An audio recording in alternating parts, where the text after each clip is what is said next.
नमस्कार. मी डॉक्टर लाड. मित्रांनो, आजपासून आजपासून आपण एक ज्ञानगंगा नावाची सिरियल चालू करत आहोत. रोज तुम्हाला आध्यात्मिक ज्ञानातून तुम्ही जो प्रपंच करता त्या प्रपंचामधून कशाप्रकारे आपली प्रगती व्हावं, आपण काय केल्यानंतर आपल्या जीवनातील जे आपल्याला साध्य करायचं ते साध्य करता येऊ शकतं, त्या संदर्भात मी आपणाला सांगणार आहे. ते आपण सर्वांनी अगदी तळागाळाच्या लोकांपर्यंत पोहोचावं, प्रत्येकाला त्याची माहिती मिळावी, हे मी सांगण्याचा प्रयत्न करणार आहे. प्रथमतः मित्रांनो, आपलं शरीर हे 5 तत्वांनी बनलेलं आहे. बऱ्याच लोकांचा ग्रह, गोचर, ब्रह्मांड, भगवंत याच्यावर कुठल्याही प्रकारचा विश्वास नाही, ते निग्लेबल करत असतात. परंतु मी तुम्हाला एक अगदी सोपं सुटसुटीत सांगाल, तुमचं शरीर हे 5 तत्वानं बनलेलं आहे. हे ब्रह्मांड 5 तत्वानं बनलेलं आहे आणि 5 तत्वांमध्ये ज्या ब्रह्मांडामध्ये 5 तत्वामध्ये जो बदल होतो तोच तुमच्या शरीरामध्ये बदल होत असतो. मानवी जीवनामध्ये 4 स्टेप सांगितलेले आहेत. एक बाल्यावस्था, दुसरं तारुण्य, तिसरं मिडल आणि चौथं जे आहे ते म्हणजे तुमचा शेवट. म्हणजे याच्यामध्ये असं म्हटलं जातं की तुम्ही प्रत्येक जीव जन्माला आल्यानंतर प्रत्येकाला या 4ही स्टेपनी जावं लागतं. तसंच या ब्रह्मांडामध्ये ब्रह्मांडाचं चलनवलन हे भगवान शंकर आणि माता पार्वती या दोघांच्या हातामध्ये आहे. माता पार्वती ही निगेटिव्ह वेव्ह आहे, भगवान शंकर हे पॉझिटिव्ह वेव्ह आहे. जसं तुम्हाला एखादा बल्ब लावायचा, त्याच्यासाठी आपल्याला एक पॉझिटिव्ह वेव्ह आणि एक निगेटिव्ह वेव्ह अशा 2 वेव्ह लागतात, तेव्हा एक बल्ब लागतो. तसं हे ब्रह्मांड चालण्यासाठी 2 प्रकारच्या, एक पॉझिटिव्ह आणि एक निगेटिव्ह वेव्ह लागते, तेव्हा ते ब्रह्मांड चाललं जातं. या ब्रह्मांडाचं माता पार्वती ही निगेटिव्ह वेव्ह आहे आणि भगवान शंकर हे पॉझिटिव्ह वेव्ह आहे. म्हणजे एक पॉझिटिव्ह आणि एक निगेटिव्ह वेव्ह ज्यावेळेस एकत्र येते, जसं बल्ब लागतो तशा प्रकारे या ब्रह्मांडाचं चलनवलन होतं. तशाच स्वरूपात हेच करत असताना यांच्याबरोबर माता पार्वतीच्या नवदुर्गेचं रूप आपल्याला आपलं कुटुंब चालण्यासाठी त्यांची सेवा सांगितली जाते. आणि 10 महाविद्या या भगवान शंकर आणि पार्वती यांना हे ब्रह्मांड चालवण्यासाठी लागणारी जी शक्ती आहे हे माता पार्वतीचेच रूप आहेत. आता इथपर्यंत आपण ऐकलं, मग तुम्ही म्हणाल याचा आणि आमचा काय संबंध? तसंच शास्त्रानुसार आपल्याला 36 प्रकारचे दैवत सांगितले जातात. 36 प्रकारच्या दैवतामध्ये 36 कोटी दैवत सांगितले जातात. तर कोटी दैवत नसून ते फक्त 36 प्रकारचे मंत्रालय आहेत. भगवान शंकरानं या 36 प्रकारच्या दैवताला 36 प्रकारचे ज्याला त्याला ज्याचे त्याचे कामं नेमून दिलेले आहेत हे ब्रह्मांड चालवण्यासाठी. म्हणून त्याला 36 कोटी म्हणण्याऐवजी संस्कृतमध्ये, वेदामध्ये कोटीचा अर्थ प्रकार सांगितलेला आहे. म्हणून 36 प्रकारचे दैवत तिथं आहेत. ते ब्रह्मांडामध्ये हे ब्रह्मांड चालवण्यासाठी आहे. मग आता तुम्ही म्हणाल हे झालं इथपर्यंत, म्हणजे ब्रह्मांड चालवण्यासाठी तुम्ही सांगताय बाबा 36 प्रकारचे मंत्रालय आहेत, हे चालतंय सगळं इथपर्यंत आहे. मग त्याचा आणि माझा काय कनेक्टेड आहे? कारण प्रत्यक्षात प्रत्येक माणूस काय करतो, प्रत्येक गोष्टीशी आपला फायदा पाहतो किंवा माझं कर्म पाहतो. म्हणजे मी काय केलं पाहिजे बाबा, मग त्याचा आणि माझ्या प्रगतीशी काय एकरूपता आहे? तर मित्रांनो, जसं ब्रह्मांडाचं चलनवलन चालण्यासाठी भगवान शंकर आणि पार्वती हे कार्य करत असतात, तसंच तुम्ही 4 भिंतीच्या आतला प्रपंच करता. म्हणून तुम्हाला तो 4 भिंतीच्या आतला प्रपंच करण्यासाठी तुम्हाला पण एक पॉझिटिव्ह वेव्ह आणि एक निगेटिव्ह वेव्ह लागते, तेव्हा तुमचा 4 भिंतीच्या आतला प्रपंच चालतो. म्हणजे पहिला जो प्रपंच चालतो तो म्हणजे एकटा पुरुष असेल तर प्रपंच होत नाही, एकटी स्त्री असेल तर प्रपंच होत नाही. म्हणून स्त्री ही निगेटिव्ह वेव्ह आहे, पुरुष हा पॉझिटिव्ह वेव्ह आहे आणि या दोघं एकत्र आले तरच यांच्या पोटी संतान म्हणजेच तुम्ही पॉझिटिव्ह निगेटिव्ह वेव्ह एकत्र आल्यानंतर तुमच्या घरात संतान प्राप्त होते, तुमचा प्रपंचाला सुरुवात होते. हा त्याचा शास्त्रशुद्ध प्रकारचा अर्थ आहे.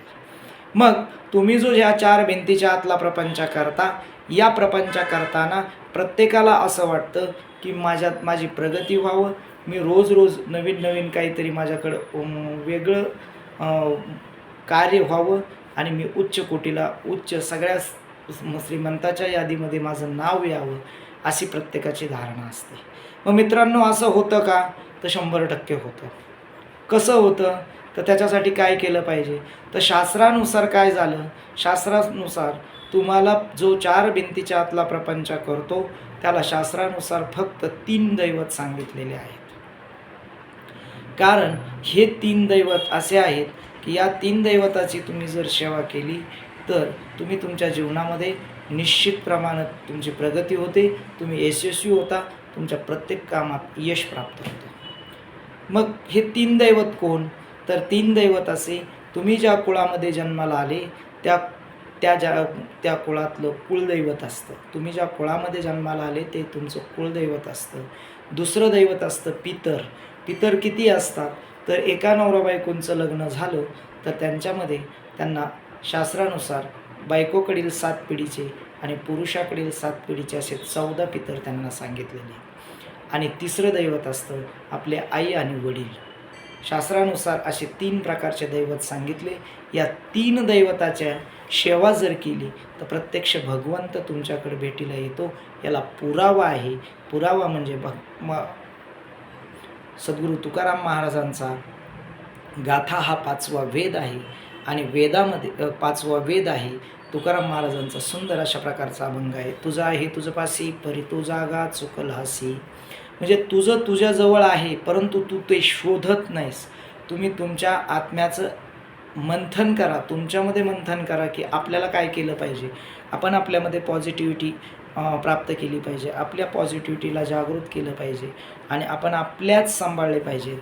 त्याच्यापुढं माऊली ज्ञानेश्वरानं सुंदर असं सांगितलं, ठाईचे वैसोनी करा एकचित्त आवडी अनंत आळवावा.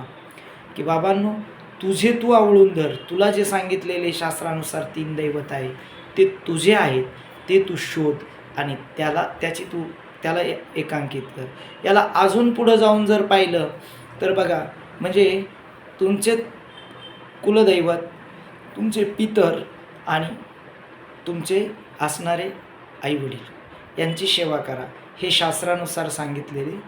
याच्यानंतर शास्त्रानुसार असं सांगितलं जातं की तुम्हाला 5 कृपा सांगितल्या. म्हणजे या प्रगतीला हे करण्यासाठी 5 कृपा सांगितल्या. पहिली कृपा तुमच्या कुलदैवताची कृपा, दुसरी तुमच्या पितरांची कृपा, तिसरी तुमच्या आईवडिलांची कृपा, चौथी तुमच्या सद्गुरूची कृपा, 5वी तुमची कर्मकृपा. त्याच्यानंतर 5 इष्टदैवत सांगितले. इष्ट म्हणजे मला आवडतं म्हणून मी त्याची सेवा करावं. तर ब्रह्मांडामध्ये 5 इष्टदैवत सांगितले. जे प्रपंच करतात त्यांच्यासाठी ते इष्टदैवत प्रत्येकाच्या आवडीचं एक.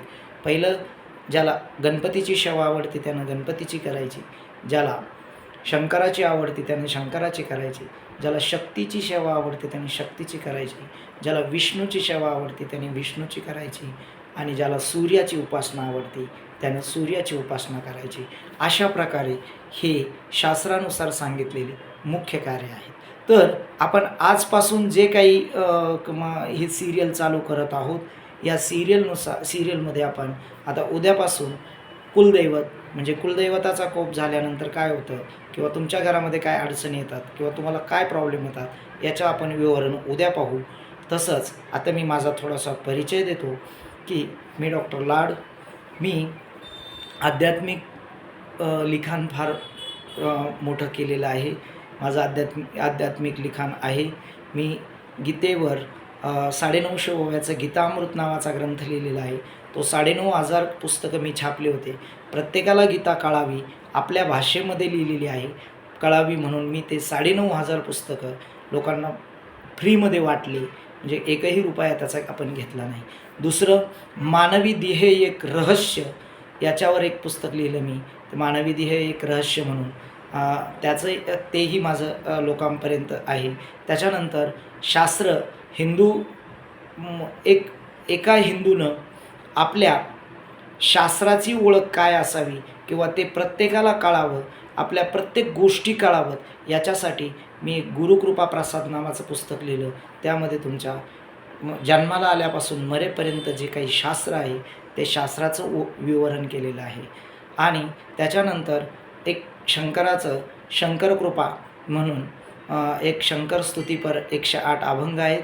त्याच्यामध्ये शंकराची नामावली आहे 1111.